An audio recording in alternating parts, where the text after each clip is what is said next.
We'll see who winds up coming out ahead in this one. Of course, you guys can let us know who you think is going to win. Hopping on.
It comes to being in-game, their adaptation from game to game in a best-of series also hasn't necessarily been their strength, only winning 3 matches overall across the best-of-3s in the North American LCS. This is a point that they have struggled on, although they've had a lot of practice over the last couple of days at adapting to being down in best-of-5 series. This one, of course, going to be the most important one of their careers, because if they wind up falling down 2 games to none, they're only 1 game away from, I mentioned on the analyst desk, losing their jobs. And then you have to go for the reverse sweep. And then you get all the memes start coming in. No one ever comes back from a 2-game advantage in the best-of-5. We've seen that one heavily proven wrong in history. Multiple times it's been proven wrong. Been on the receiving end of one of those predictions going wrong. Not very fun. Looks like everybody at home, however, is still on GCU's side. It was 82% before, so 2% right, actually went back. They lost 2% after a victory. What happened?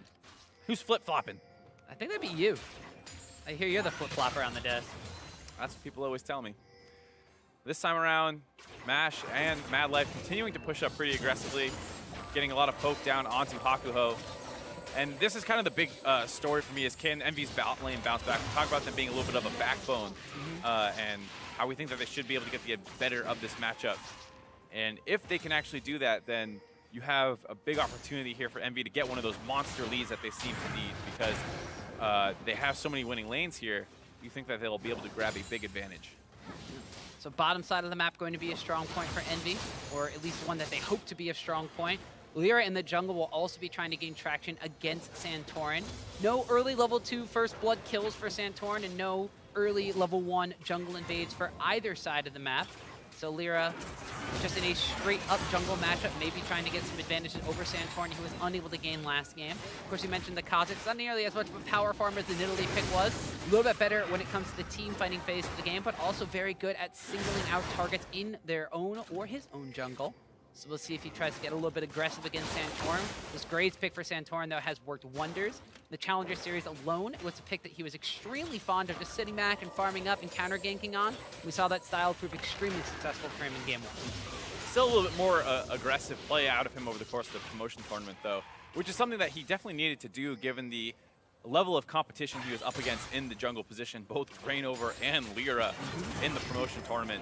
Some of the best junglers in the North American scene are fighting for their jobs, so you can't have that kind of sit back and just farm out play style against such aggressive playmakers early on. He's really stepped up to make his own plays, getting that really early first blood off the level 1 invade last game.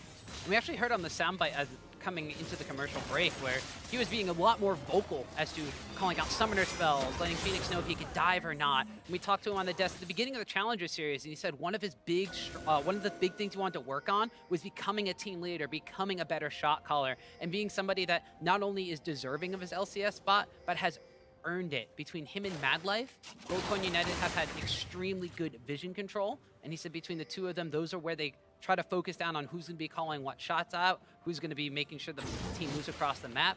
And so when he's got that pressure on their shoulders, on top of the fact that he's playing against some of the best junglers in the NALCS that somehow wound up in the promotion tournament, he's been able to adapt to that pressure too. We talked about EnVy falling behind in the series, and we don't know if they're going to be able to adapt to the pressure. They're afraid of it. Santorin stepped up to that challenge massively. You can definitely look at the promotion tournament a little bit like a bit of a tryout in some senses, because obviously everyone's watching this tournament. You're playing against LCS caliber teams, people that they have been battling all year long, so you get to see a better relative skill test than you might if it was just the challenger teams playing against each other. So Santorin having a great promotion tournament so far. Hope to see more out of him regardless of what happens here today. I mean, he himself was no slouch. Made it to Worlds with TSM. So bit of a history with that guy. Yeah. Trying to step back up into that form, but meanwhile on the side of EnVy, well, this team here, a little bit more struggles throughout their entire NALCS split, but Lyra coming up into this top side of the map might be trying to make something happen with this aggressive Renekton pick from Seraph, although Santorin, once again, finds himself immediately there. Seraph trying to turn around now that Lyra's here. Santorin's going to get stunned up and taken down. First blood goes over to Lyra. Good 2v2 there by EnVy. Seraph working a little bit as a meat shield there. A lot of damage pumped into him early on, but Renekton, one of those very aggressive bruiser picks in the early game, can take a beating, and it allows Lyra and him to focus back down onto Santorin, picking up first blood. Big advantage there for EnVy, grabbing that one away. Phoenix tries to make something happen in the mid lane, knowing where both junglers are, not actually able to convert into a kill. Nah, winds up missing out the charm after the Spirit Rush. There's no kill threat there, as he does have the exhaust in the mid lane, but still continuing to apply pressure onto Ninja. Flashes forward, misses out on the charm, but he is going to get an exhaust out of Ninja. Has to exhaust back after the ultimate comes out here. Now it's going to be Lyra running in. Phoenix extremely low. Force of will picks up the kill. Uh-oh, this is the scary early game out of EnVy. Already coming into effect just 6 minutes in here. Get a kill in the top lane. Lyra instantly makes a visit to the mid lane, where Phoenix has been playing super aggressive. He's able to help secure a kill there for Ninja as well. When we talk about how much stronger their laners are in the 1v1s this time around, able to convert those into kills with the help of Lyra. So early game EnVy looking like shades of their former selves with 2 kills on the board, committed to the none of GoldCoin United. Madlife going to step up, stops the recalls coming out here from Apollo. That has let Mash go back and pick up a Bilgewater or Cutlass early on, though they are at a CS deficit because he's been away from lane. But Madlife, flirting with disaster, drops down a little bit low there. And we can see just a replay of what happens in this mid lane fight. Phoenix had already used the Spirit Rush, thinks he'd get a Flash Charm. He's going to wind up connecting. Nope, goes to a Flash Charm, misses that one. Gets exhausted, turns around here to land the exhaust onto Ninja, but all the ult damage already came through. It makes him an easy stun target and leaves him a little out of position for Lyra and Ninja to come in and get a couple more kills. And it's not just the kills this time coming in from EnVy. They have CS leads almost everywhere aside for the jungle position. They give about a 20 CS lead in the top lane, 5 CS lead in the mid lane, and a 10 CS lead in the bot lane. So not only do you have 2 kills, you also have a 2,000 gold advantage. Yep.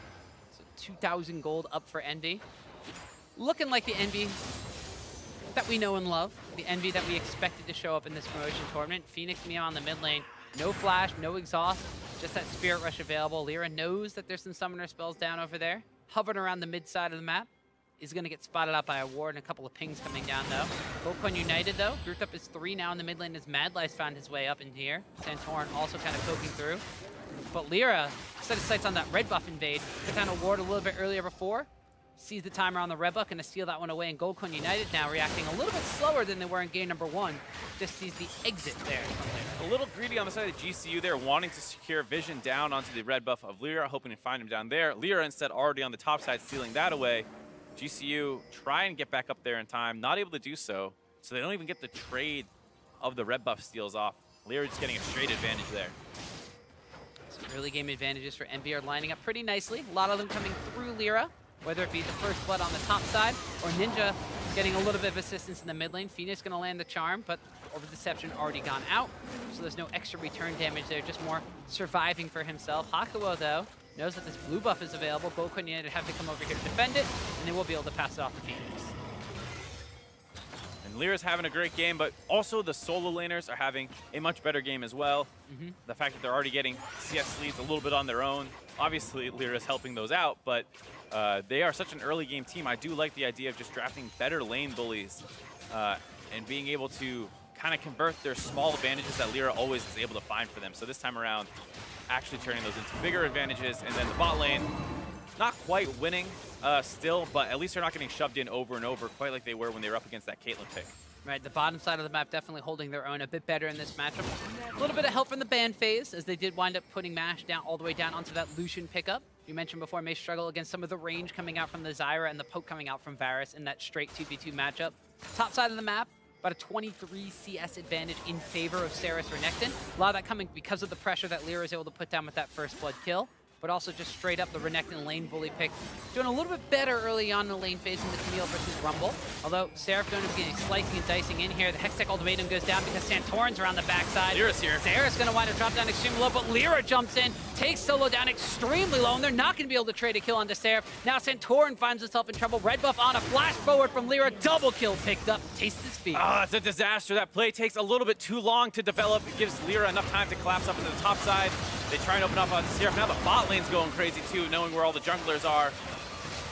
EnVyUs bot lane having the ability to pick a fight basically whenever they want to with the lockdown CC available with the Varus ultimate. Hop on the match. They're not actually able to force out any summoners. It's actually EnVyUs bot lane who lose their heal. But during all that time, EnVy with that 1-2v2 on the top side, take down the top turret, ballooning up to about a 4,000 gold lead already. Yeah, and a lot of that is going to specifically be on Seraph. He's got that solo gold from the tower, about 1,800 gold Renekton holds over the Camille. Already a finished Black Cleaver, 11 minutes into the game. We said one of the victories for Team EnVy against Gold Coin United came through Seraph and his Renekton play. That 52.5-minute game number 2. EnVy are looking to set this one up a little bit quicker. Yeah, but the big difference was that time around they were on the Nautilus pick, who has a much better job stabilizing as it's no longer a carry versus carry matchup. Here, where they're trying to make plays to get Solo going on the carry, but Lyra's there to cover. Seraph gets very low. They almost are able to clean this kill up. Nice last-second flash out there. Solo can't get in range. Now Santorin's left in a one-on-one versus the stronger Kha'Zix pick. Lyra flashes in to secure the second kill, and you gotta look at this strategy where last time around we saw, for the most part, Solo playing more stable picks. This time playing Rumble in game 1, looked decent, still fell to the pressure a little bit of Seraph, but this time on the Camille, has the Renekton counter pick playing against him, and you have to wonder if it was right to kind of opt into this champion. Well, a little bit of trade damage there for Solo as Seraph is just content to tank that one up. Has the Phage built up. No Sheen yet, so he's not going to get the extra burst of that Spellblade damage. Gold Coin United's bottom side of the map, though, looks like there might be a dive coming in from EnVy, but Seraph just pops the Dominus, trades back down on the Solo. The power of that early Black Cleaver forces the flash away from Camille. Now on the bottom side of the map, Madlife and Santorin trying to come to the aid of Mash. Madlife has to flash over the wall there because Lyra is ready and waiting. Yeah, not enough vision control down on the side of Gold Coin United. You see they finally got a ward into that bot river. The rest of it is all EnVy control, and they were able to path into the jungle, essentially, of GCU, so as they move down to the river to try and help Mash, they actually get cut off there, force out Madlife's flash, and that opens up the Dragon now for Lyra to take this one away. Not much of a contestant as Santorin's on the top side. I don't know if he's looking for Seraph or looking for some farm, but either way, he finds the Crocodile. He finds a Renekton over at his Krugs, and he has to back away from that. Meanwhile, Ocean Drake going to go down in favor of Team EnVy, so they get the first Drake of the game. Next one will wind up being a Mountain Drake, so don't worry, Mark. We're not getting another Cloud. We're not getting another Ocean yet. Where are my Infernals, though, Tom? No Infernals to be found in this best of 5 quite yet, but if EnVy keep playing this way, we're going to have at least 4 games to try to find some Infernals. 4 kills to 0, with 22,500 gold lead compared to 18 and about a half for the side of Gold Coin United. The first tower has gone down in favor of EnVy as well, so playing to the strengths of their early game aggression. The big question is going to be, can they hold on to this lead? More importantly, not can they hold on to this lead, but can they transition this lead into a victory? They still got a lot of time, a lot of league lessons to play for that. They got to keep up this aggression and keep GCU on their toes. Well, it looks like they're trying. You see the Varus ultimate come out of Apollo there, just misses. And even with that, they're still continuing to push up. They don't need their ultimates. They got a lot of poke available. Hit Mash down to half health, force the pot out of him. Has a little bit of sustain with his Cutlass completed, but still not a fun lane matchup to be in. I'm also liking what EnVy is doing this game against Gold Coin United. You can see on the bottom side of the map, there's a lot of vision control around the mid lane river area. So if Phoenix on this mobile Ahri pick is going to try roaming down to their bottom lane where they're shoved up super aggressively, they're going to be able to spot it out. We saw the Syndra blue buff being traded over. We normally see if there's a dragon on the map or if there's a bot lane being pushed up, when that mid laner leaves to get the blue buff, we see a roam coming out from the opposing team here. Phoenix and Santorin going to get aggressive here, are able to get a pickup kill on the Ninja. The 2 teleports being channeled in from both top laners. It was canceled there by Solo, but completed by Seraph. They want to try to get a kill on the Santorin. The flash and the slice still has the dice. Yes, he's going to be able to chase after Phoenix, who has to flash away from that one. Solo's kind of left Phoenix all to his lone, so the Dominus has been popped. The slice will be available in 2, 1. Slices forward. Dice is after. Phoenix goes down. Charms him out of the first part, but enough follow-up there for Seraph to get a double kill for himself. Now Solo caught under the turret. Might not be able to get out of here. Seraph has cut off the escape. The hook shot connects, but he blocks off the second half of it. It's going to drop some damage onto him, but Solo's gotten far enough away at this point. Well, meanwhile, on the bottom side, the culling connects onto Hakuo. Stranglethorns has to go out. Apollo holding onto his chain of corruption for a turnaround here, forcing Mash back. A lot of aggression all over the map there, but you see Gold Coin United don't have really any CC available to them in that bot lane, just a couple slows, even with the Cutlass coming in. So it's very hard to actually force down onto EnVy's bot lane, who has way more hard CC available.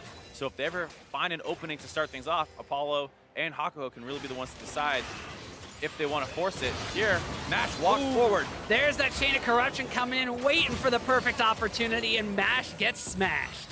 And there you see the importance of tracking your cooldowns. Apollo's ultimate had just come back available. We saw just a minute or two ago. He missed that one. This time around, Mash, probably not sure if that's actually available, walks up to try and trade with Apollo, gets hit point blank with that Varus ultimate, locked down and killed by the bot lane. And with that, they also grab their third turret of the game. Yeah, and all off the back of some aggression in the mid lane. Started up by Gold Coin United, but answered in time by EnVy. Right, it's a nice opening. Obviously, Phoenix has been missing his charms, making this a little bit more difficult. And that drops Santorin low enough that while the teleport of Seraph completed, he was able to chase him for some more kills. Yeah, meanwhile, we saw aggression from Ninja going down onto Phoenix's Ahri. Looks like Phoenix had gone over and gotten the blue buff passed off to him. There's a couple scatter the weak stuns, forcing us to snap back to reality here as Phoenix about half HP. Forced the wave clear underneath his own tower, but about a 7,000 gold advantage now for Team EnVy. This is a massive advantage, more than we're used to having them see. Some of these leads they got against United, they kept them throughout most of the game, but the difficulty was they needed a Baron in order to close it out. At this point in time, they have 3 towers already. Yeah, I mean, these are the kind of leads that you want to see out of Team EnVy, where you're confident that they're going to win the game. If they have a 3,000 gold lead at this point, there's still a possibility, a high possibility that Gold Coin United comes back into this game. With a lead this substantial, Gold Coin United is definitely in a bad spot. Well, they should be all but taken down, but EnVy, this is the point we've been trying to make. They are an extremely early game focused team. They get these leads. They'll take down outer towers. They'll split push down with the Seraph or Nectin. But then lane assignments and team fights and skirmishes do not go their way in the mid to late game. And Seraph here gonna maybe bite off a little bit more than even he can chew at this point in time. We'll wind up going down to 3 strong on the top side, but a good reaction from Team EnVy. They know there's so many people in the top lane. They're gonna push down for the last outer tower. Apollo, though, getting trades down on by Mash. Flashes away from the chain of corruption, but Mash with one piercing arrow takes him down. Actually, a great job backing into the brush there. Mash was a little slow, using his blue trinket to secure vision to get the follow-up auto attacks onto Apollo. And as I talk about this, Mad Life goes down. More like Mad Dead as Lyra picks up a kill. Yeah, Mad Dead absolutely trying to move down to that bot lane, gets picked off in his own jungle. And Apollo winning that duel. I'm not sure Mash would have won it anyways, but he was a little slow on that blue trinket, and it gave Apollo enough time to get his piercing arrow off cooldown again and lands that final shot to finish him off. And this is coming apart at the seams now for GCU. Yeah, EnVy taking aggressive trades and winning them all across the map. So EnVy, these early game advantages, they know that they have them on their individual players, and they're matching them up against their weaker counterparts here. Even in the AD carry position down this bot side, Mash, I thought he could win this duel, but like you said, the vision control on that brush was crucial. Right, so he starts off with the culling here. Apollo doing a good job dodging out on a lot of that damage. Apollo decides he still wants to, or Mash wants to still take this fight.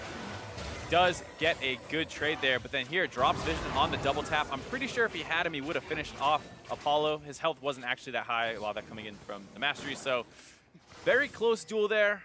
Apollo coming out on top, both of them missing their ultimates. It was very scrappy, good flash by both of them, and Apollo with that extra bit of gold lead able to win that fight. That's what happens when you have blight stacks and you have a level 5 piercing arrow from that Barret. Just massive amounts of damage chunking down through Mash. All across the map, like you mentioned, EnVy turning these gold advantages even higher and higher. About an 8,500 to 9,000 gold lead is where things sit right now for the side of Team EnVy. 4 towers compared to 0, and they got the only dragon on the map in their name as well. Next one's going to be a Mountain Drake, so if you have questions about how they break the base, that could be something they fall back to. But Gold Coin United, they're going to be looking to get a little bit pushy, a little bit aggressive. Once again, going down on the Ninja, using that exhaust aggressively, coming out from Phoenix, but Lyra's on the backside. GCU have to back away from this. Able to force out both summoners of Ninja. This is a potential window over the next couple of minutes to try and make a play, but you're so far behind at this point. You want to keep looking for fights. You want to look for these small advantages, but at some point you need to find a way to break a big fight back in your favor, as well as grabbing some objectives off the back of it. And the problem is, EnVy's doing a good job pushing in all the other lanes. You see Renekton shoving the bot wave all the way in there, too. Solo has to go down and catch that one. Up on the top side, Apollo pushing in that wave. Now it's going to be a little fight in the bot lane. Solo a little caught out. Yep, Solo getting some good trade damage. Though has the Trinity Force finish in addition to the Ninja Tab Eye, so Seraph gonna have to pop his own Dominus to keep himself healthy. He did see Santorin coming around the sides, so maybe getting a little bit scared. Flash over the wall from Hakuo. Misses out on the roots. The Stranglethorns gets used. Scatter the weak. Decent amount of damage traded back on the Phoenix.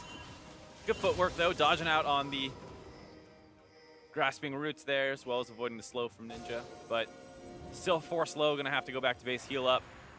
And this basically secures the Mountain Dragon for EnVy. Goldcoin United coming out a little worse for wear and a couple too many trades there, and EnVy extremely far ahead, so a little easy for them to grab this one. Yeah, like we said before, they need to fall back, take this Mountain Dragon. They have the lead. They can utilize that one to start breaking down some of these inner towers coming in for the side of Goldcoin United. The second Mountain Drake will be the next one.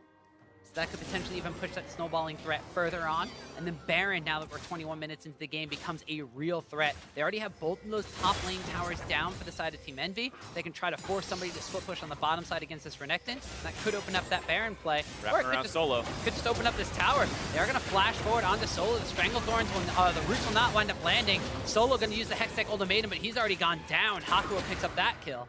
There's really nothing for GCU to force back on. They're trying to go for this Baron. They're extremely far behind, and they're not going to have that much damage onto him with Apollo and Ninja in the area. They're extremely squishy, too, and they're not going to really be able to tank that one up. So I like the gusto that they had, but Goldcoin United, they just can't do that one. It looks like they're trying to go for some desperation plays at this point. 10,000 gold deficit at 20 minutes is massive. Yeah, it's very hard to come back in this game. We keep saying that. But this is Team EnVy, and we saw them stall out against United in one of the games of their best-of-5 series yesterday. It took them until they got 2 Barons, 10 minutes later, to close out the game from this exact standpoint of a 10,000 gold advantage at 20 minutes.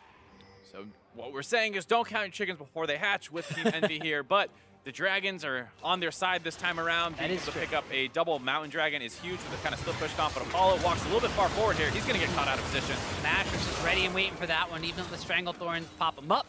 It's Apollo that goes down. Good pick off there by GCU. Mash had pushed in the top wave, acted like he was going to recall out, and instead stayed in the brush. GCU need to be a little bit careful because EnVy are still the stronger team. They're rotating up, but Mash is going to be able to recall out. And they're going to have to take a moment to reset. This brief reprieve coming in for GCU, and this is what we talk about, how EnVy might stall out despite having this massive advantage, is the fact that they can get picked off. We saw that happen a couple times yesterday, and that forces them to need to take an extra minute or two to calm down, and then a skirmish doesn't go that well, and they're forced to retreat again, and next thing you know, you're 30 minutes into the game, and the enemy team's starting to scale back up. Yeah, well, Apollo, a little bit too far ahead of the rest of his team there. You mentioned that EnVy, sometimes the coordination, their lane assignments in the later stages of the game, mid to late game as we are in the mid game now, sometimes get themselves into a little bit of trouble. We'll just see if they're able to adjust to the fact we do have Apollo going up into the top side all by himself again. Meanwhile, Hakuo is trying to secure vision around the Baron Pit area. Yeah, could potentially just be a repeat of what we see. Apollo, though, got a minion wave to stop off and farm, so Hakuo will give him a little bit of time to come back. And Apollo very wisely backing away. They see some pings coming down the river from those wards Hakuo will wind up placing. They see Santorin and Madlife coming around from the side. Mash decides to pop out and foil. Oh, Usyk. Apollo is not insane, does not attempt the same thing over and over. Phoenix getting cursed out here a little bit. Unleashed power winds up going down. The exhaust comes out as well as the Karma Inspire shield. So Ninja starting to get the better of these trades, these 1v1s in the mid lane against Phoenix. Phoenix able to live, though. Doesn't actually lose too much more than his exhaust. Still hovering around, kind of low health, though. Signaling to EnVy that can't really take a fight right now. He's going to wind up trying to recall, though it's not necessarily in the safest place. Plants are going to wind up targeting down the Madlife, so Phoenix completes that recall. EnVy, though, knowing that they've chunked out the mid lane, they've chunked out a large portion of the wave clear coming out from Goldcoin United, trying to push down this mid lane. Forces Santorin to wind up using his end of the line to wind up wave clearing. But now EnVy, wrap around the backside. They know Mash is kind of up here all by his lonesome. Are they going to be able to get the catch on Mash this time? He's not hitting the best spot on the wrong side of the map now, running away from 3 people. Does the fadeaway culling, trying to scare them away from him, but looks like he might be able to meet back up with his team now on the other end. Buys some time to meet up with Goldcoin United, but there's a teleport coming in from Seraph. No response quite yet from Solo. They're trying to catch on the Phoenix, who has to flash away. He's already used his Spirit Rush. The flash after from Lyra. He goes unstoppable. Nice pick off onto Phoenix there, who had kind of thrown himself at Envy to distract them from chasing down onto Mash. He did cut off the escape for him, but it left himself in a bad spot. The teleport comes out from Seraph as well. It's not the end of the world for GCU, but now they're pushing that Bat Wave on the top side, and no one is back there to defend. Lyra will not actually go for the inhibitor turret. Looks like they're peeling back and pinging onto Baron. Yeah, Solo in the meantime walked up from the bottom lane, didn't really get anything done, couldn't use his teleport. There's no wards in the area for him to go to. Tries to go to the top side. Goldcoin United face check into that brush, and Envy is waiting and ready for them. Double kill. Exactly the kind of play they need there. They find the pick onto the jungler. Obviously, GCU is in a terrible position so far in this game. You have to be scared of this Baron buff. They're so far ahead. Look how fast they do this. Almost everyone on the side of Envy building damage, so you have to respect how fast they can do that Baron buff. On top of the fact they already have a Mountain Dragon down. They walk forward and get blown up, but you can't really fault GCU at this point because there is such a threat on that Baron buff. And as we see here, Goldcoin United, no vision whatsoever besides around the backside of the Baron pit. Walks right into that brush, and Mad Life and Santorin just get deleted. Quick 2 kills turns into a Baron there. And with that, MB can now start setting up their 1-3-1 yet again. Or go for the 4-1. They don't have a teleport anymore because Seraph did use it to get that cleanup kill onto Phoenix. So who knows exactly what they're going to go for. Looks like they're looking for that Mountain Dragon before they start getting the push going. They have an okay amount of vision up on the top side of Goldcoin United's map. So they could potentially go for a Renekton in the top lane, the rest of them in the mid lane kind of push situation so that Seraph can group up with them rather quickly. It looks like they're dual lane here on the bottom side, Renekton on the top side. They might just be going for the full split. As you mentioned, Mountain Drake spawning in a couple of seconds. Might be looking to pick that one up before they make any sort of aggressive moves on the map. See Apollo using his blue trinket there, scouting out the brushes in the side waves now. Does not want to get jumped on by the enemy team again. And to be fair, it's actually a fairly important thing. We saw, there's a great example of Arrow knowing to do this instinctively and telling his support to go check those brushes and making sure he's hanging back until he's sure that they're clear. And then you see some other players, I believe it was Keith or someone who did not actually do that kind of check. And it's one of those things that comes with experience and you want to see more out of, but it's always a little scary as an AD carry. You're balancing, trying to remember so many things. Sometimes you forget to check one of those brushes. So fool me once, shame on you. Fool me twice, shame on me. Coming out from Apollo. Learning and adapting in the middle of the series to make sure he does not get jumped on there. Meanwhile, second Mountain Dragon in the game does wind up going over to Team Envy. Gives way to an Infernal Drake, Mark. Although we may not wind up reaching the point where Envy needs to take that one. Oh, this game better not tease me that much. The one time they show me the Infernal Dragon, the game's done before it actually spawns. 13 kills to 3 and a 15,500 gold lead makes you think that Envy, even with their struggles in the mid to late game of being able to close things out, are going to be hard-pressed to falter here. Although Envy has their bottom lane getting flanked here by a teleport coming up from Solo, but they immediately stop him on Chain of Corruption. Strangle Roots knocks him up in the middle of a hook shot, and Solo just feeds another kill on over to the side of Envy. Now they're trying to chase down on the Goldcoin United, who have to retreat to their own base now. And it's Envy pushing up the bottom, pushing up the middle. Already towered down on the top side, so there's exposed inhibitors. They want to rotate to that one. I like the idea there by Envy. Lyra getting chunked out really low. The idea out of Goldcoin United, you know they don't have the teleport to match. You want to get the teleport flank off and force something before the minion waves really start crashing down into your turrets. Unfortunately, he just gets chain CC'd up. Envy gets an easy kill. Now they're continuing to try and force. Maybe a little bit too forceful here as Mash just gets taken low, but he also responds back in kind onto Seraph. We saw Phoenix with a blinking health bar for himself. Envy, though, got to take down that last inhibitor tower of the game. Every tower except for the Nexus towers has gone down on GCU side, and they haven't even gotten one back as a response. Mid lane inhibitor winds up falling. Bottom lane inhibitor winds up going down. Goldcoin United, they're on strict tower defense duty now. Goldcoin United seemingly up against an insurmountable lead now for the side of Team Envy. They go back, they heal up, they reset. Only one more inhibitor to force down. 2 turrets left available on the side of Goldcoin United. Only those Nexus ones available. It's going to be pretty hard to mount in defense now, especially with their teleport down. They're going to try to find some kind of fight most likely, but it's a little too late now. And like I was saying, I like the idea of teleporting in there, but you see how much lockdown is available for the bot lane of Envy. Just as soon as he showed up in the fight, was actually unable to move the entire time before he died. Yeah, the unfortunate downside for Solo is that he is still 500 gold ahead of Hakuo. So not necessarily in the strongest position right now. Gold Coin United all across the board have had disadvantages pretty much since the early game. Lyra helping the top side of the map get first blood meant that Solo was at a disadvantage against Seraph.